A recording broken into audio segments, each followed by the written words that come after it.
ಜಿಲ್ಲಾಡಳಿತ, ಜಿಲ್ಲಾ ಪಂಚಾಯತಿ ಹಾಗೂ ಜಿಲ್ಲಾ ಆರೋಗ್ಯ ಮತ್ತು ಕುಟುಂಬ ಕಲ್ಯಾಣ ಇಲಾಖೆ ವತಿಯಿಂದ ಬಳ್ಳಾರಿ ಜಿಲ್ಲೆ ಸಂಬಂಧಿಸಿದಂತೆ ಇವಾಗ ನಮ್ಮ ಜಿಲ್ಲೆಯಲ್ಲಿ ಮಾನ್ಸೂನ್ ಪೂರ್ವ ಮಳೆ ಸ್ಟಾರ್ಟ್ ಆಗಿದೆ. ಸೊ ಈ ಹಿನ್ನೆಲೆಯಲ್ಲಿ 2 ವಿಚಾರ ತಮ್ಮ ಜೊತೆ ಹಂಚಿಕೊಳ್ಳಿಕ್ಕೆ ಇಷ್ಟಪಡ್ತೀನಿ.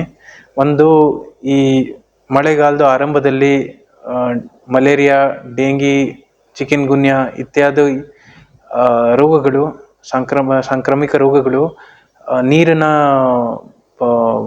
ಸ್ಟೋರ್ ಮಾಡಿದರೆ ಆಗ್ಬೋದು ಅಂತ ಭಯ ಇರುತ್ತೆ. ಹಾಗಾಗಿ ತಮ್ಮ ಮನೆಯಲ್ಲಿ ಹಾಗೂ ಮನೆ ಸುತ್ತಮುತ್ತಲ ಒಂದು ವೇಳೆ ನೀವು ನೀರನ್ನು ಸ್ಟೋರ್ ಮಾಡ್ತಿದ್ರೆ ಅದನ್ನ ಪ್ರತಿ 1 ವಾರಕ್ಕೆ ಒಮ್ಮೆ ಕ್ಲೀನ್ ಮಾಡಬೇಕು, ಸರಿಯಾಗಿ ತೊಳಿಬೇಕು.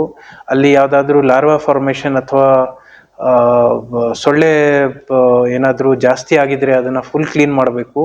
ಮತ್ತು ಒಂದು ವೇಳೆ ಏನಾದರೂ ನಿಮ್ಮ ಕುಟುಂಬದಲ್ಲಿ, ನಿಮ್ಮ ಮನೆಯಲ್ಲಿ ಯಾರೊಬ್ಬರಿಗೆ ಜ್ವರ ಇದ್ದರೆ ಯಾವುದೇ ನಿರ್ಲಕ್ಷಣೆ ತೋರಿಸದೆ ಅವ್ರಿಗೆ ನಮ್ಮ PHC, CHC ಅಥವಾ ಜಿಲ್ಲಾ ಆಸ್ಪತ್ರೆಗೆ ಕರ್ಕೊಂಬರ್ಬೇಕು.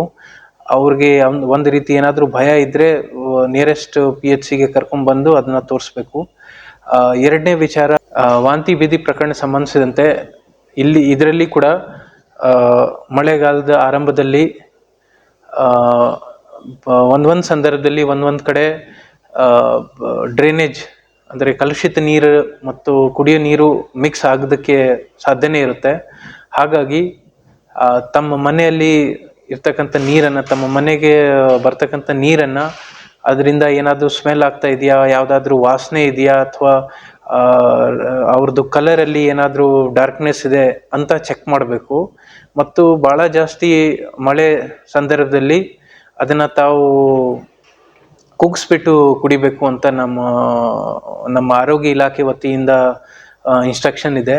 ಹಾಗಾಗಿ ಪಟ್ಟಣ ಪ್ರದೇಶದಲ್ಲಿ ಹಾಗೂ ಗ್ರಾಮೀಣ ಪ್ರದೇಶದಲ್ಲಿ ಒಂದು ವೇಳೆ ನೀರಿಂದ ಏನಾದರೂ ವಾಸನೆ ಆಗ್ತಿದ್ರೆ ಅಥವಾ ಏನಾದರೂ ಸೀವರೇಜ್ ಮಿಕ್ಸ್ ಆಗಿದ್ರೆ ದಯವಿಟ್ಟು ನಿಮ್ಮ ಅರ್ಬನ್ ಲೋಕಲ್ ಬಾಡೀಸ್ ಅಂದರೆ ಕಾರ್ಪೊರೇಷನ್ ಇರ್ಬೋದು, ಚೀಫ್ ಆಫೀಸರ್ ಇರ್ಬೋದು, ಅಥವಾ ಗ್ರಾಮೀಣ ಪ್ರದೇಶದಲ್ಲಿ ಪಂಚಾಯತ್ ಅಭಿವೃದ್ಧಿ ಅಧಿಕಾರಿ ಇರ್ಬೋದು, ಅವ್ರಿಗೆ ಸಂಪರ್ಕಿಸಿ ಇದನ್ನು ಅವ್ರ ಗಮನಕ್ಕೆ ತರಬೇಕು. ಯಾವುದೋ ಕಾರಣಕ್ಕೂ ಅಂಥ ನೀರನ್ನು ಕುಡಿಬಾರ್ದು.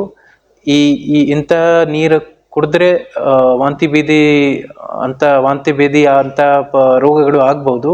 ಹಾಗಾಗಿ ಅಂಥ ಏನಾದರೂ ಡಯರಿಯಾ ಅಥವಾ ವಾಂತಿ ಬಂತು ಅಂದರೆ ದಯವಿಟ್ಟು ನಿಮ್ಮ ಸಮೀಪದ ಸಮುದಾಯ ಆರೋಗ್ಯ ಕೇಂದ್ರ ಇರ್ಬೋದು, ಪಬ್ಲಿಕ್ ಆರೋಗ್ಯ ಕೇಂದ್ರ ಇರ್ಬೋದು, ಅಲ್ಲಿಗೆ ಹೋಗಿ ಡಾಕ್ಟರ್ಗೆ ತೋರಿಸ್ಬೇಕು ಅಂತ ತಮ್ಮೆಲ್ಲರಿಗೂ ಕೇಳ್ಕೊಳ್ತೇನೆ. ಬಳ್ಳಾರಿಯ ನಿರಂತರ ಸುದ್ದಿಗಾಗಿ ಬಳ್ಳಾರಿ ಬೆಳಗಾಯಿತು ಚಾನೆಲ್ನ ಸಬ್ಸ್ಕ್ರೈಬ್ ಮಾಡಿ ಹಾಗೂ ಬೆಲ್ ಐಕಾನ್ ಒತ್ತಿ.